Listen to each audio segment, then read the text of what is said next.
and to receive in return for giving that creative gift, the depth of a meaningful and unique experience while you're here on this side of the metaphysical highway. Because soon enough, before long, you won't be on this side of the metaphysical highway. You will depart your body and you will depart your karma and the things you know and love, as well as all the other things of incarnation, and you will return to the oneness of spirit. But while you're here on this side of that metaphysical highway in the physical plane, if you come to understand the mystery of karmic theater, you can gain mastery by balancing your highest nature with your normal everyday self. And that's what we're going to look at today.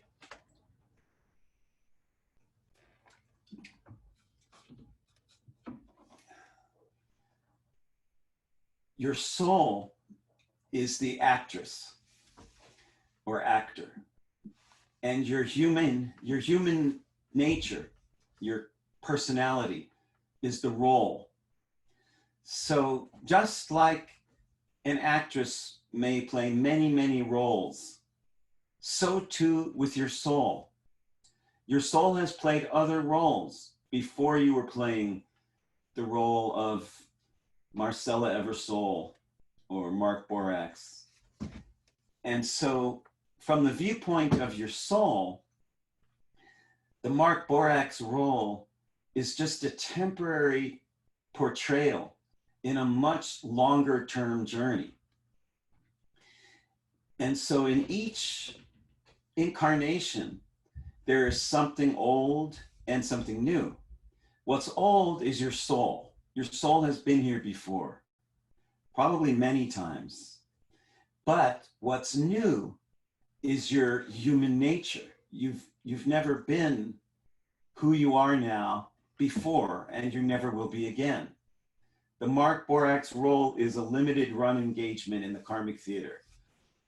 70, 80, 90 years, 100 years, if you're like my grandmother, 103 years.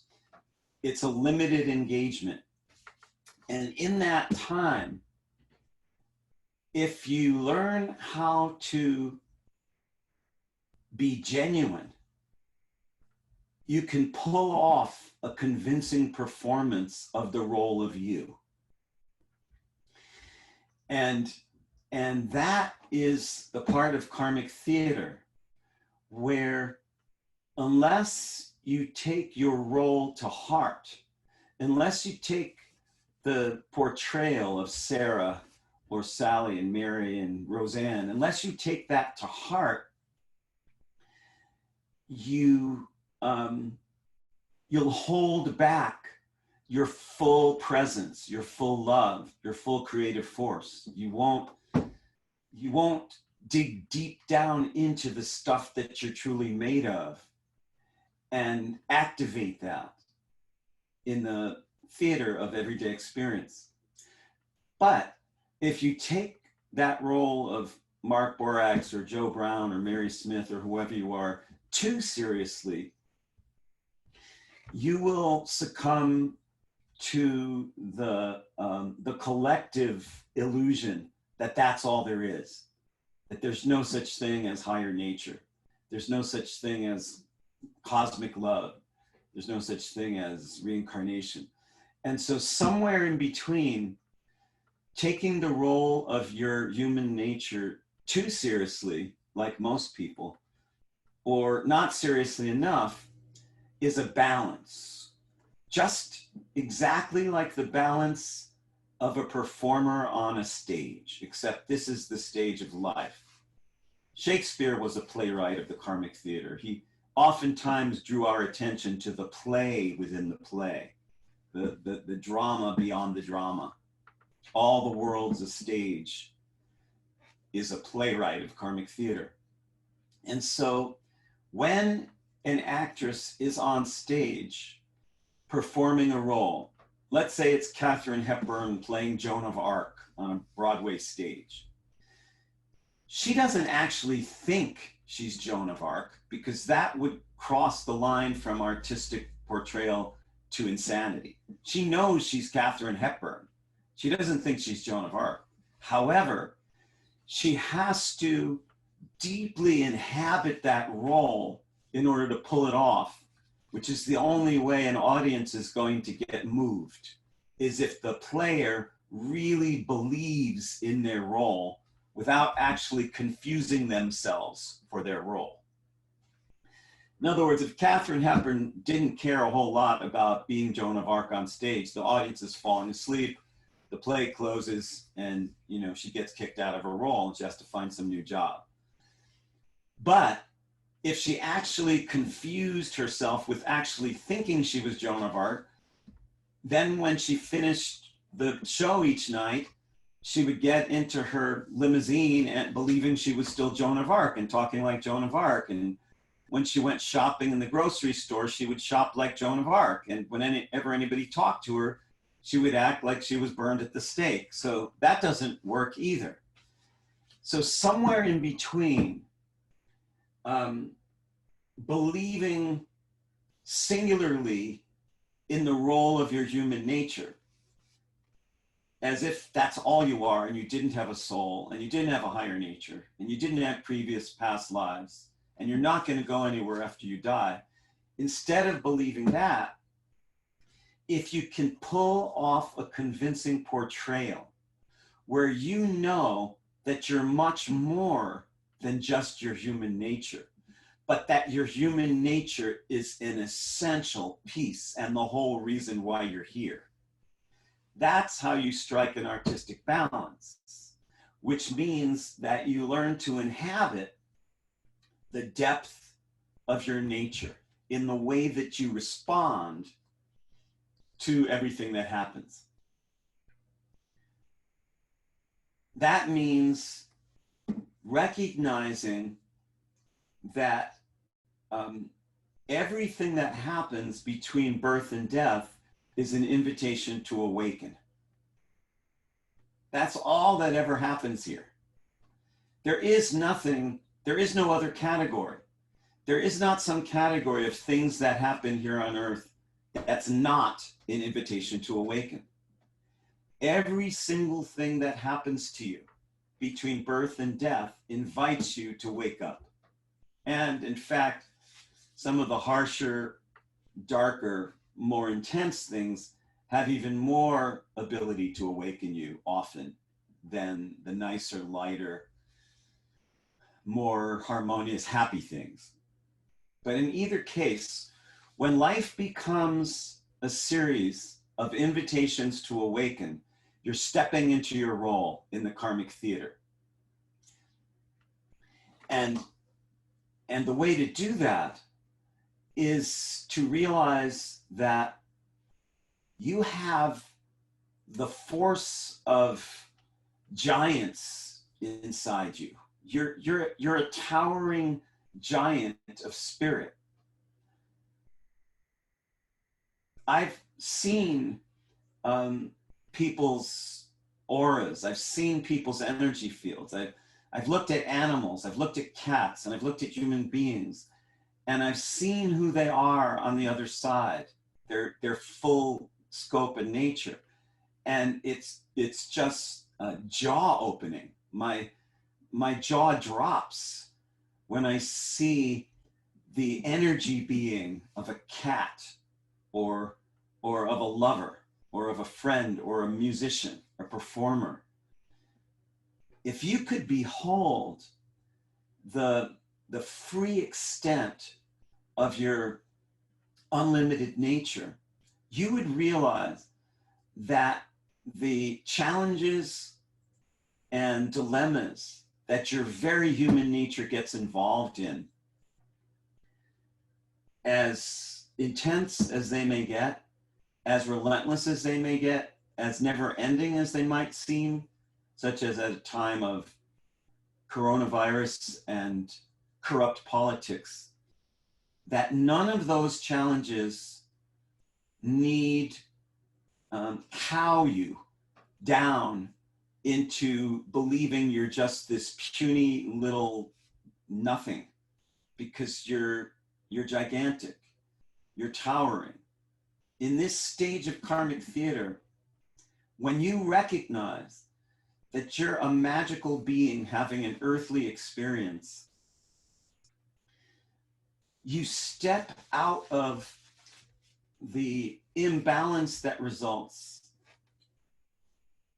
when you over-identify with the human side or when you under-identify with the human side. You relish the ability. Everything that happens on stage is enhanced. There's a version of theater that's not less than life, it's more than life. It's not just make-believe, it's not just paltry pretense. Being on stage, which is something that I've done thousands of times since I was 4 years old. I'm a trained performer. Being on stage enhances everything. It's not just this other people on stage saying their lines. It's not just that moment where everything goes wrong and the lamp that was supposed to be in your living room falls over and nobody knew it was going to happen. It's this invitation to awaken, to be fully alive, to be fully present, because there's an electricity that surges through you when you relish your role. And it's the same thing with the role of your normal human self. That's an art that's been given to you as a vehicle to bring all the cosmic force that you're connected with into the world at large. It was the creative force of the universe that sent your soul back out of the oneness of spirit into the diversity of matter in order to make good on the role of being you. That's your purpose. That's why you're here. You're here to fulfill the role of Lily and Gray and Marcella and Mark and Sally and Mary and Ann and Maria. That's your task. That's your purpose. That's your role. There is no one correct way to pull off the role of being Mark Borax. That's because much of acting has to do with improvisation. Even in a very structured show, even in Death of a Salesman or Hamlet, it's still improvisational, even if the lines are pretty much the same every night, even if the blocking, even if the physical movements are pretty much the same every night. You have to bring an improvisational force of presence into the show each time, or once again, the audience is going to fall asleep. And so there is no correct way to pull off the role of your human nature that your soul signed up for. There are only more authentic and less authentic ways to be true to yourself. There are only more awkward and more skillfully adroit ways to portray yourself. There are zoned out, unconscious ways to live your life, and there are turned on, tuned in, alert ways to live your life and play your role. As you awaken to the you that's inside you, you generate a buzz, you generate an electricity, you spread a vibe. And it's the vibe of a person who relishes the gift of simply being alive from moment to moment. That makes a huge difference, especially at our time, because numbness and apathy and meaninglessness have set in to the human experience more and more in recent decades. And so anytime a person wakes up to the magic of just even simply being who they are, they generate a rippling creative force. They generate a sharp enthusiasm, a relishing. Everything becomes your props and scenery. Everybody becomes your supportive players. Your presence starts to radiate a feeling and a message to everybody that tacitly says, be who you are. Come on, let's go. Just be who you are. Yeah, there's a virus. Yep, Trump's president. Be who you are. Yeah, you're having some financial challenges and your lover has left you. Yeah, be who you are. Be who you are. And that is the jurisdiction of the field of activation. When you relish the role that your soul is playing, your mundane routine becomes injected with an X factor, with a mythopoetic resonance, that it means something, that you be you, that you exonerate yourself from needing to be anything other than that, that you take up life as a series of invitations to awaken. And then you can cultivate the ability to witness the movements of your everyday human nature from above, as if you were sitting in the balcony in the theater and you were looking down at that half absurd person who is caught up in his or her strange, absurd oddities, like we all are. We are all strange, absurd oddballs. We are, each one of us is a semi-crazy, semi-divine combination of qualities. And when you detach sufficiently from the hyper-subjective version of identifying with yourself, you get to sit up in the balcony at the same time you inhabit the spotlight on stage.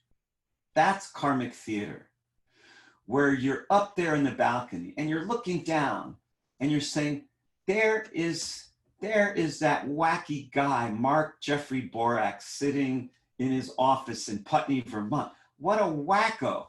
What an absurd, bizarre, semi-comical, semi-blind, ridiculously egotistical version of manhood. Look at that dude. I mean, can you believe it? Look what he's doing now. He's gonna do that one more time. He's gonna run around that karmic circuit. Yeah, the first 5,021 times weren't enough. No, he needs 5,022. Look at this, folks. He's going for 5,022 times of biting the poisoned apple of karma and running around the cycle of self-sabotage. And while you're up there in the balcony, gazing down at this semi-bizarre, semi-enlightened being that you are, you're also the being. You're also in the spotlight. You're also enacting the things that the higher part of your consciousness is witnessing. And that's the balance. Because, like an actor, when many actors are on stage, they're not so utterly caught up in the emotion of the role at that particular scene that they fail to recognize how they're affecting the rest of the players and the audience. There's usually a witnessing consciousness, even while they're in the heat of a particular action. They're also recognizing the macro view. Like if I play this role tonight, maybe I've played that role 500 times on stage and I'm doing it again tonight. If I lean on the inherent anger my character's feeling in this scene a little too much, it's going to provoke a slightly different response from my fellow players. There's this sense that you're not just caught up in the me of that role on stage. You're also aware of the macro view of how it affects others. And that is the art of karmic theater. It's that even while you're playing the role of being yourself, there's this part of you that's completely independent and serenely dispassionate, witnessing the action of that role. And once you play with this balance, in other words, once you inhabit more and more the witnessing part of you, who's neutrally observing in dispassion that crazy shit that your human self is doing one more time, you can then gain the ability to adjust the mixture and fine tune it. Because there are some times when it greatly behooves you to step further up into the balcony and get even more serene and dispassionate and less attached to the things that are happening with your human self. And then there are other times where it greatly behooves you to inhabit your human self with every iota of presence that you can bear. And as you witness the balance between bringing more emotion, subjectivity, presence to your very human side of it, bringing more of your heart, more of your deep layers of feelings, more of your voice, more of your subtext of what you are really going after, with the other part of you, which is completely detached, completely independent, and absolutely unconditionally witnessing the whole thing, then you can adjust the mix. Maybe sometimes you want 50-50. You want to be equally in the spotlight as the balcony. Maybe sometimes you want 70-30. You want to be either 70% more fully inhabiting the spotlight and only 30% looking down on it, or vice versa. 70% in the balcony, 30% inhabiting it. You can play with the mix. You can adjust it so that you realize that your humanity itself is the most amazing instrument. It's the most amazing vessel, just like an actress has her instrument. You were given a physical body when your soul chose to reincarnate. That body has a height and a weight and a look and a color. You have a voice. You only have your voice. Many people can stretch their voices. Some people can mimic other people's voices, but you cannot get rid of your voice and get somebody else's. You have your voice, you have your body, you have your emotion, you have your memory bank. You can modulate your actions. There's an infinite amount of ways to shake somebody's hand. You can shake somebody's hand as if you couldn't care less and it's something you're required to do by social convention and there's a very limp handshake. You can shake somebody's hand that says, I love you, brother. You know, it's the same thing with everything you do in your life, with making love, with kissing, with writing an article, with keeping a journal, with walking, with speaking with others. Your humanity is the instrument that your soul was given to channel into the world the scintillating energies of being alive. The whole universe, the whole cosmos wants to channel through you. You're made of stellar matter. We're each made of stars. You belong to the cosmos as much, or maybe even more than you belong to Earth. It's pretty equal. It's pretty close. You will go back to cosmos, but you're already in cosmos. Earth is cosmos. It's not like there's Earth and then there's cosmos. And so when you open to the greater forces that want to stream into the human experience, probably now more than ever, because humanity is on the verge of totally blowing it or totally waking up. It's impossible to tell. I can tell that we're on the verge. I cannot tell you if we're on the verge of totally waking up or totally blowing it, because one day I think it's one and the next day I think it's the other. And so there are reputable political critics now who are starting to say that in the coming years, we're going to look back at the coronavirus as the best times of all because of what's going to follow. And so, it really behooves us to recognize there is no going back. We have to go forward. And so the art of karmic theater summons you to gain the presence to inhabit your own daily life as a rich offering, a love offering, so that that force in the universe, that spiritual force that wants to wake up humanity, has much less resistance in you. You become transparent.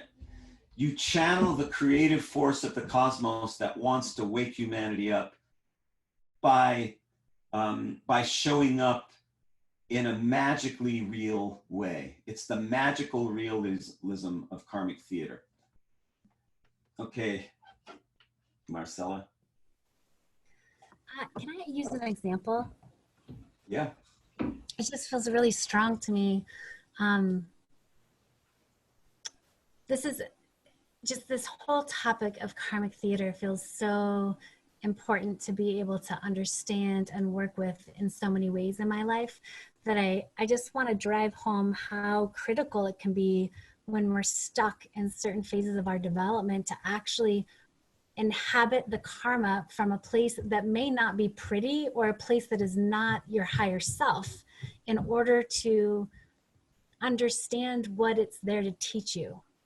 And this is not easy territory for me. And I feel like I wanted to weave in an example, like one of the examples when I first met Mark of how I saw karmic theater working in a collective space was when I was in an Indigenous Council down in Guatemala. We'd been traveling down there from the north for many years. And the way their councils operated actually had this element of karmic theater being woven into the ceremonial structure. I firmly believe it's conscious in some way and in some regard, but some of the, like when Mark is talking about the voice inflections or ways of being, instead of behaving in ways that were always like maybe what we would, there were archetypes, I guess is the best way to put it. And when some of the players would act their archetypes out in more dramatic ways than I ever saw them act them out, not in a council space, really helped to drive home certain messages about what was happening on the collective that I found to be very, very important. And, you know, one example was just the way the men and the women would sometimes interact in order to help inspire us as women to come forward more. And it was it was easy to interpret some of that as being more of the patriarchal masculine sort of operating in a certain context. But when I really got it on an energetic level, I realized, oh, this is a bit of acting out right now in order to conjure its opposite. And I have a choice now. I can either be in the interpretation that I have to play out the old version of my role, or I get to use this more dramatic acting out of this particular karma or this particular karmic archetype and meet it with something new in me, which then allows the story to change and evolve. And I hope I'm starting to bring this to life in some way, but it has been one of the most profound experiences for me to learn how to meet that energy, not from a place of having to go backwards with it, but from a place of having to first really feel it and maybe even incarnate on the inside my experience of it more fully so that I then have some choice to actually be able to meet it with something different in me. But it really requires staying tuned into the whole energetic. Yeah. Yeah. So there's a way of sinking into, there's a way of sinking into the drama while being removed from it, which is different than avoiding the drama while being removed from it, or sinking into the drama without being removed from it. So sinking into the drama while being removed from it, it's, there's a power in this. And we're going to need this skill in the coming days, weeks, months, and years because of deteriorating systems and oligarchical greed. The corporations that run the United States are getting richer and richer and richer off the virus. And the infrastructure of the country were already deteriorating in that direction anyway, but now they're experiencing major deterioration. So that the state of the United States that we're going to be when we emerge from the virus is going to be even more imbalanced, even more imbalance of wealth. And in such situations as that, if all you have is the view from the surface, if all you have is the limited version of inhabiting your humanity, you're going to have a really hard time of it. But if you have that extra recognition that you're this unlimited being choosing to have a human experience, then you can sink into the drama or the comedy or the sexuality or the outrage or anything you wish while being at the same time removed from it. So like what Marcel is saying. Yeah, thank you. So if anyone wants to ask a question, you can go ahead and raise your hand or unmute yourself and go ahead and weave into the discussion. Go ahead, Lily.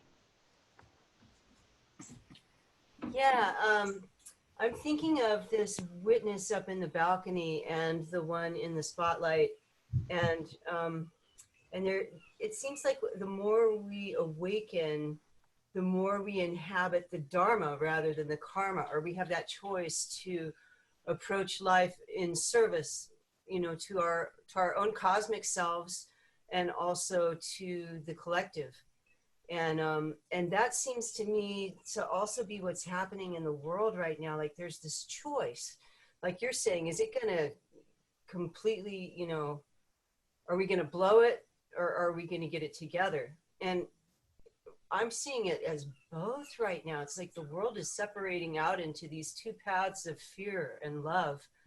And who knows, you know?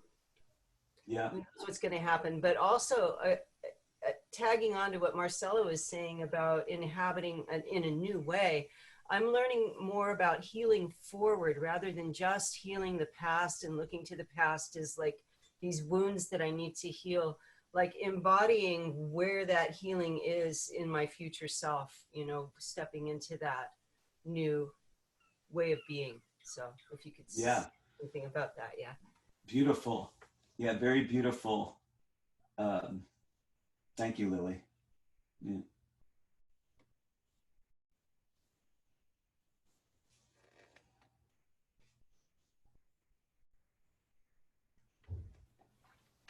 Is there more you wanted to say about that, Mark, or shall I take another? You can take another one. Okay. All right. So again, if you can unmute yourself or raise your hand.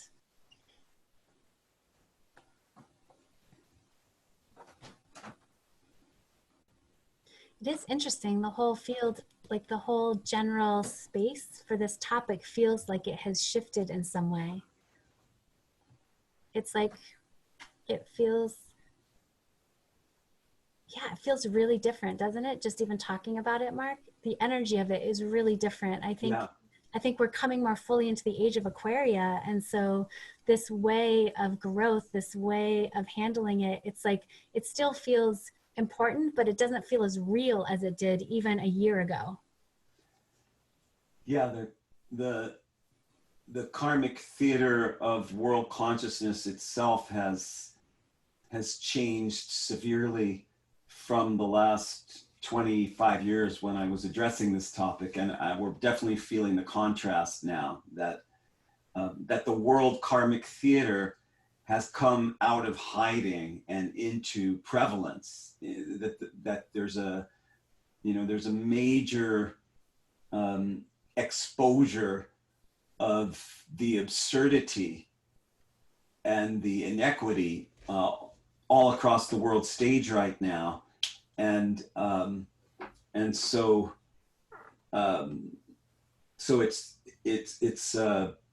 it's different addressing this topic than it used to be. I mean, just think about Donald Trump, right? He is like the epitome of karmic theater. And it's almost like this conversation that used to feel so real and personal on some level has gotten so much into the collective because it's playing out so strongly in a certain way on the collective now that it feels like it's also coming to its usefulness feels like it's changing. I don't know. I just find it to be very interesting at how different the space actually feels around it. Yeah, well, Trump is certainly one archetype in the karmic theater stage, and just as Obama was a different version of the archetype, they're both very, very skilled in karmic theater. Obama and Trump. Trump is a genius at playing the media, and even though he plays the role of buffoon, even though he plays the role of the idiot savant, the demonic child, he's playing a role, and Obama played a slick role. Obama played a role of, yeah, I will make all the people in this country hungry for real populist change think that they're going to get it while doing the opposite behind their backs.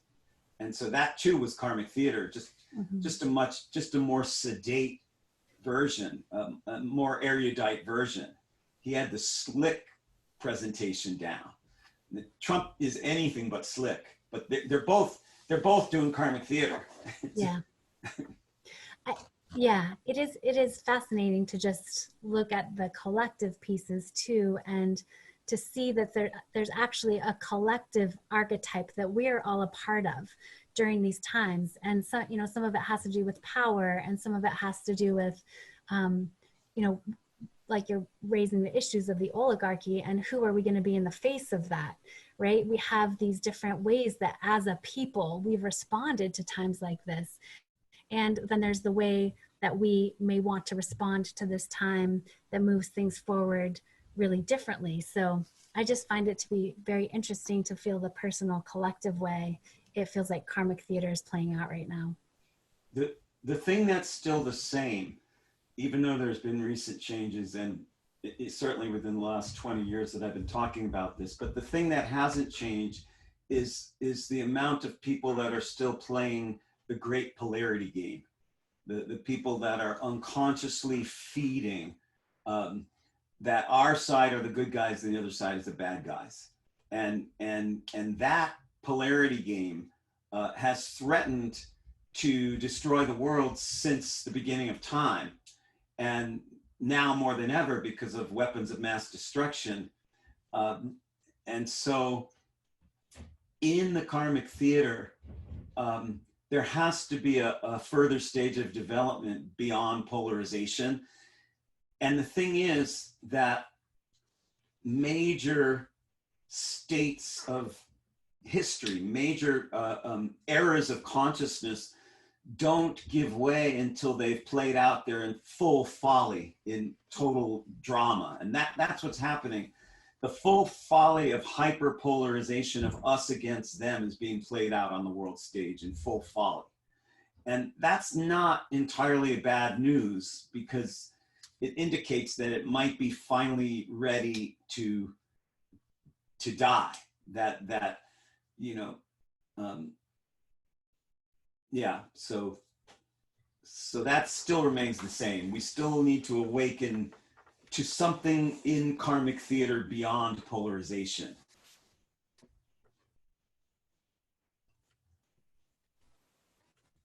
Oh yeah, and don't get me wrong, I'm not giving up karmic theater because I'm able to interpret things through that lens when it comes up. It's just, I couldn't help but note that it just does feel a bit different, and perhaps it's just really personal, and I'm grateful for that. And it's interesting. Yes, I'm just noting it. I see a hand up, so let me go ahead and let's see.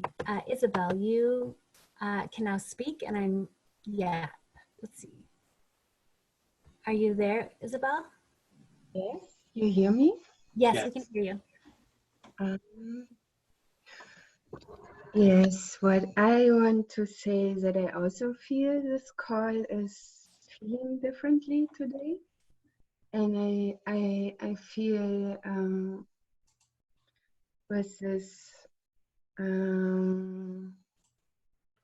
like you both said, this term of coming from the balcony view more, I feel there's much more awareness in the heart, which is actually just witnessing everything and seeing patterns, but not taking them as my or yours. Or I feel there is a kind of dissolving into this seeing patterns. Yes, yes, yeah. So maybe that's a new stage in karmic theater where we're able to flow more in and out of the various states without getting so locked into them.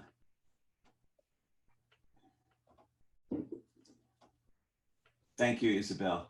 Yes. Yeah, I think that's really interesting too, that she used the word dissolve, and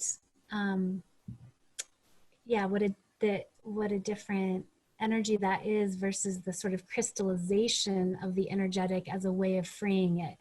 Because that's how I've experienced karmic theater in the past, is that the gift that it brings is that you really crystallize that energy. And when you crystallize it with consciousness and with respect, not necessarily with harm, right? But when you actually crystallize the energy, there is some kind of alchemical process. And I feel like Isabel's really weaving in another alchemical process that may be,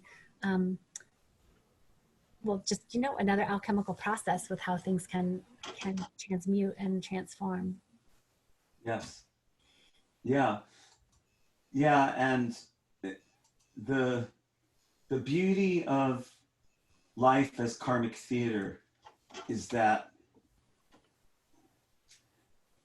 you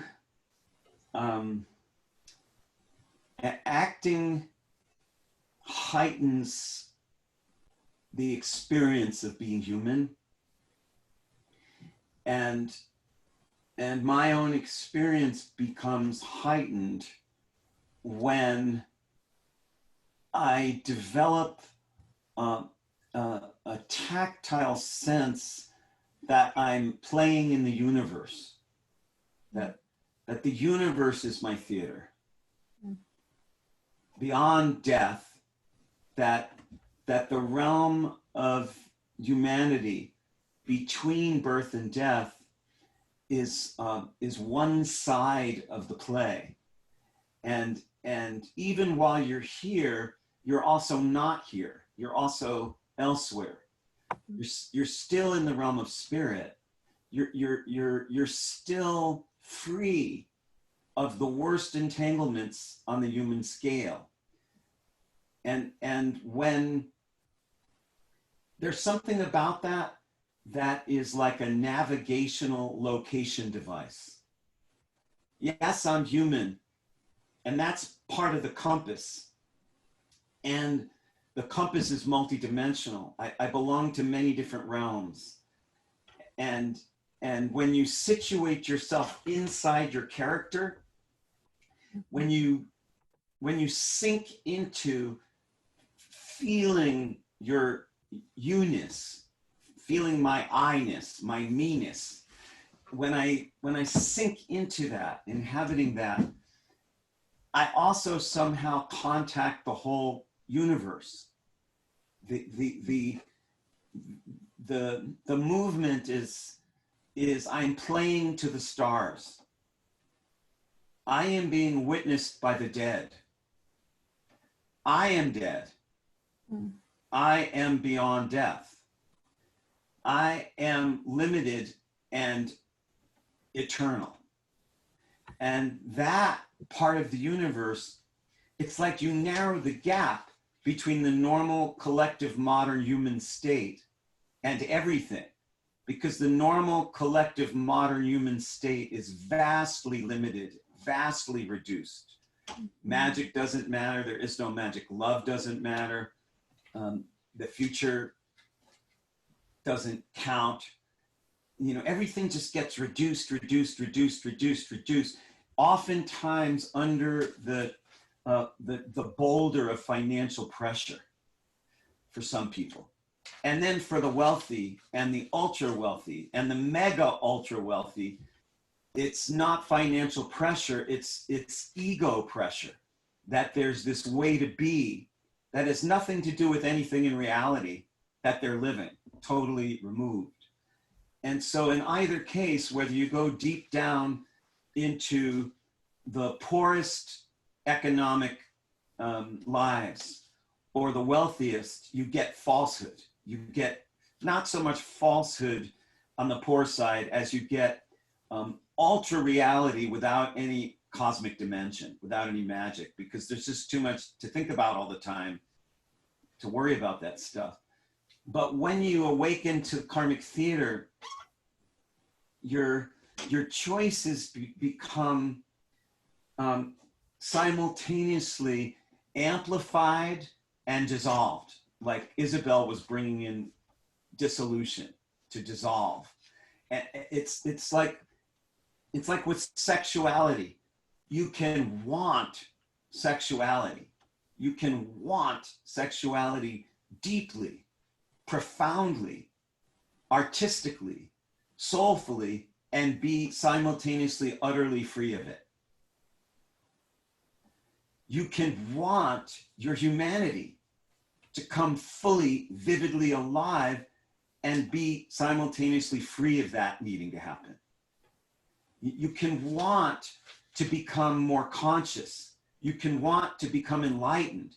You can want to become absolutely merged with your highest self and absolutely neutral as to whether that happens. And it's an artistic, almost athletic version of life as theater.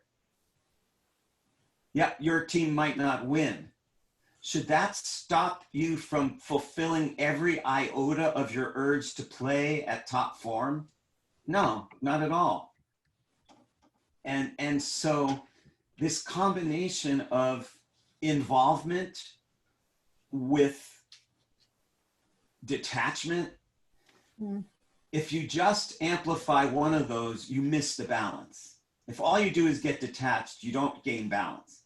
But if all you do is just get attached, you don't maintain balance.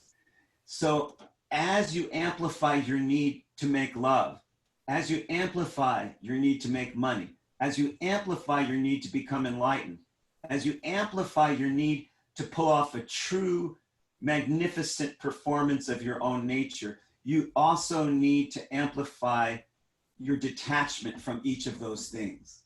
And if doing both is not easy, and at first it sounds mutually canceling.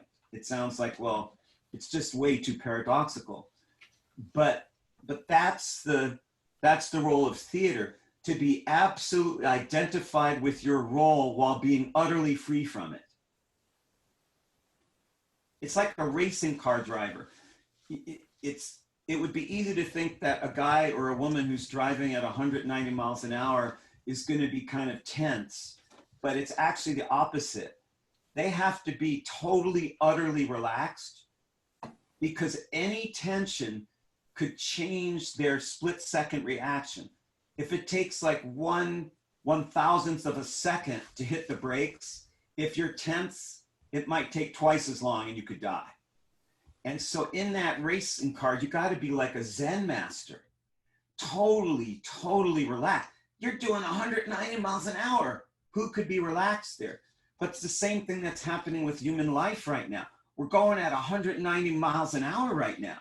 That's why you need to be more relaxed, not in order to check out, not in order to tune out. For the opposite reason, you need your full alertness that you can't have when you're all tense or just not at all paying attention. Coming towards the end of today's installment of Karmic Theater, and I'm wondering if, is there anyone else who wanted to speak, Marcella, that you didn't call on yet? Well, a hand went up, but then it went down again. So. Oh, one of them. Okay. So right now, there's no hand They're up. Acting out or something in the Karmic Theater. Okay. You did it. Acting, trying to get my attention and then telling me to fuck off. All right. Okay. All right. I know what to do with that. I've got something. Okay, yes. Sarah has something. You know, it really strikes me what you guys are invoking here. That this is, it feels like this is the down and through action of Pluto and Saturn conjunct. You know, the deep transformational energies of getting down and through without getting caught, and being able to, I just love this, the lightness it brings to feeling into Karmic Theater. Like, there's got to be a villain in Karmic Theater. You know, you don't hate the Bill Gates, or you just go, wow, is he doing a great job, and look what he's invoking in me. And you know, it's like allowing everything to be the right provocation for waking up. Yeah, very excellent point. It's that some twisted gene in the human gene pool makes it so that it's almost impossible for humanity to learn its lessons until the opposite gets first dramatized. Like, we can't learn how to make love until we've learned how to make war. We can't learn how to make enlightenment until we've made ignorance. And so there's the bad guy on the Karmic Theater stage, right? You can, and in the great Polarity Game, you could take your pick, because you have two really great bad guys. You have Obama and you have Trump. And, depending on which side of the hyperpolarization routine that you're in, Obama is the spawn of Satan, and Trump is the reincarnation of Hitler. And, and so here on the Karmic Theater Multimax Cinema 1,000-screen drive-in, live-in movie, we have the battle between the spawn of Satan and the reincarnation of Hitler. and so, yeah, Sarah has an excellent point with the value of having a good bad guy. Yeah, and what's it going to bring out in me? Mhm. Is it going to bring out my collapse, or is it going to bring out my inspiration? Yeah, yeah, and that's it, because if this crazy polarity game of our time brings out Sarah's inspiration rather than her collapse, then we all have a chance. And and in such a way, we're all kind of designated ambassadors from the realm of humanity to the realm of spirit. And you know, spirit forces are paying close attention to specifically what Sarah McCroskey does with this crazy situation here, because everything is riding on her. And you know, if Sarah goes down, man, she's taking humanity with her. And if Sarah rises, she's lifting all of us. So, you know, it's like, we got it. No pressure. No pressure. and it's like that, you know, the gods are watching, the stars are watching, the future, all of the unborn descendants are watching. All of these souls are lined up who want to have an earth to be born on, you know, a species as a nest. You know, think of it. Millions of souls wanting a future. And here at the present, we're in the bottleneck, the central part of the hourglass. The whole history of humanity on Earth is pouring through these tiny grains in the center there. And we're really at a tight point. We're at a bottleneck point. And the more awakened you can become to karmic theater, you know, you get to fulfill both Katharine Hepburn and Joan of Arc. Thank you all for joining Marcella and I today at May 5th, 2020, CWR Live, coming from Putney, Vermont. The art of karmic theater, awakening to the actor beneath the mask. And I'm going to be finishing these reports at the end of May. So there's just a few more for now.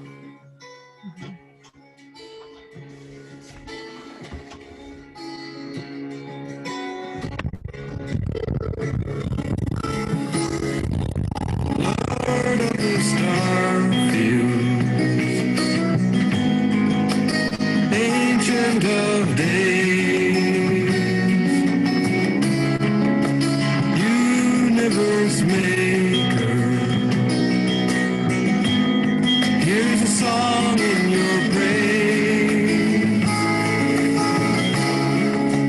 Wings of the storm clouds,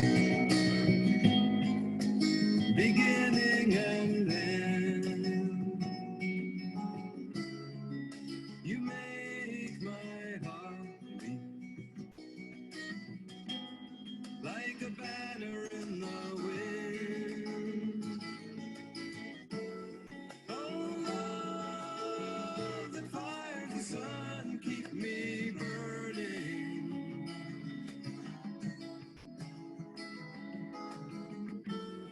Oh, love that fires the sun, keep me burning.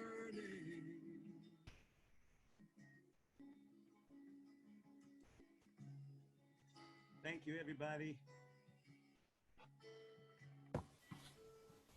Thanks. Bye. So good to see you all. You too. Bye. Yeah.